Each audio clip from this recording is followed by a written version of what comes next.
زندگی کیسے گزارنی ہے۔ میرے نبی کی زندگی کا دوسرا رخ کہ بطور انسان زندگی کیسے گزارنی ہے، مرد عورت ہے، زندگی کیسے گزارنی ہے۔ پہلا رشتہ جو قائم ہوا دنیا میں وہ ہے خامد اور بیوی، حضرت آدم اور حوا کا نکاح ہوا۔ اللہ تعالیٰ نے عورت کو کمزور بنایا تو پہلے دن سے اس کو عزت اور احترام دیا تاکہ ساری زندگی اس کمزوری سے ناجائز فائدہ نہ اٹھایا جائے بلکہ اس کو عزت دی جائے۔ کہ آدم علیہ السلام کے لیے مٹی اکٹھی کی، پانی ڈالا، گوندھا اور ایک اسٹیچو بنایا اور ڈال دیا۔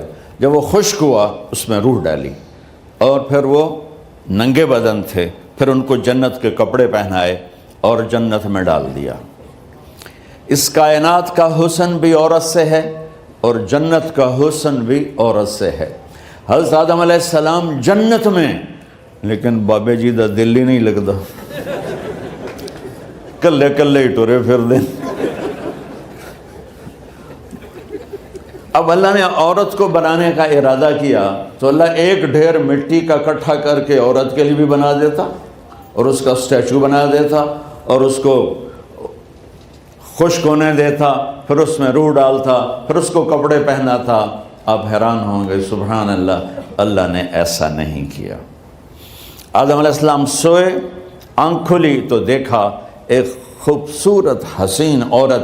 یہ بات اکثر لوگوں کو معلوم ہوگی کہ یوسف علیہ السلام دنیا کے حسین ترین انسان تھے، اور یہ بات شاید کسی کو معلوم نہیں ہوگی کہ دنیا کی سب سے حسین خوبصورت عورت حضرت حوا ہے۔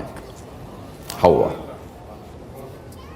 جن پر بڑھاپا آیا ہی نہیں، 1000 سال کے قریب زندگی گزاری، بڑھاپا نہیں آیا۔ حضرت آدم اور حوا قریب قریب عمر تھی۔ حضرت آدم کی عمر تو کتابوں میں مل جاتی ہے 1000 برس، لیکن حضرت حوا کی عمر کتنی تھی یہ کہیں پڑھنے کو ملا نہیں، اس لیے میں اندازہ کرتا ہوں کہ قریب قریب ہوگی۔ بڑھاپا نہیں آیا، بیماری نہیں آئی۔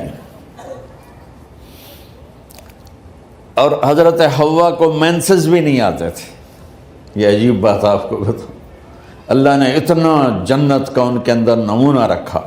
تو جب حضرت آدم کی آنکھ کھلی تو دیکھا ایک حسن کا پیکر، انہوں نے جنت ہی بھول گئی۔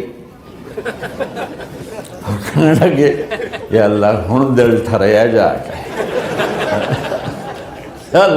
یا اللہ کون ہے؟ کہ تیری بیگم۔ کہ واہ جی واہ، موجاں ہی موجاں۔ تو اللہ تعالیٰ نے نکاح پڑھایا۔ سبحان اللہ، اپنے نبی کی شان دوبارہ سنو۔ تو اللہ نے کہا آدم اپنی بیگم کا مہر ادا کرو۔ تو وہ پوچھنے لگے کیا مہر ہے؟ دیکھو ایک بات سنو، مہر کسی کی بیٹی کی قیمت نہیں ہوتی۔ $1 ہو یا $1 ٹریلین ہو، بیٹی کی کوئی قیمت نہیں ہوتی۔ یہ ایک نشان ہے کہ اس بچی پر اب یہ جو خامد ہے وہ موت تک خرچہ اس کے ذمہ ہے، بیوی کے ذمہ خرچہ نہیں ہے۔ خامد کما کے لائے گا اور اپنی بیگم کو کھلائے گا، اور بیوی گھر کی ذمہ داری نبھائے گی۔ تو خیر وہ الگ بات چلی جائے گی۔ اللہ تعالیٰ نے کہا کہ مہر ادا کرو۔ کہا جی کیا مہر ہے؟ تو میرے اللہ نے کہا تیری نسل میں میرا آخری نبی آئے گا، اس پہ ایک دفعہ درود پڑھ دے، یہ مہر ہے۔ اچھا، شروع دن سے ہے کہ میں نے قبول کیا۔ قبول کیا کا مطلب ہے کہ میں اس لڑکی کو قبول کر رہا ہوں، اس کی کمیوں کے ساتھ بھی خوبیوں کے ساتھ بھی۔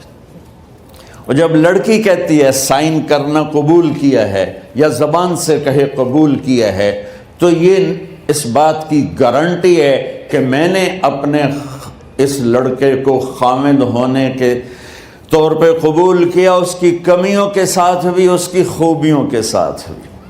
اور جو ہی شادی ہو کر ڈولی سسرال کے گھر جاتی ہے تو ٹیسٹ شروع ہو جاتا ہے، کی کر دیے، باندھی کے میں، اٹھیں دی کے میں، بول دی کے میں۔ اور اس میں بہت زیادہ نیگیٹو کردار ہے سسرال کا. کئی لڑکیوں کا چونکہ ہم نے اپنے نبی کی زندگی نہیں قبول کیا. یہ واجب ہے کہنا قبول کیا، کہ جس میں پیغام ہے کہ اب میں اس کی میں کوئی کمی ہے وہ بھی قبول کروں.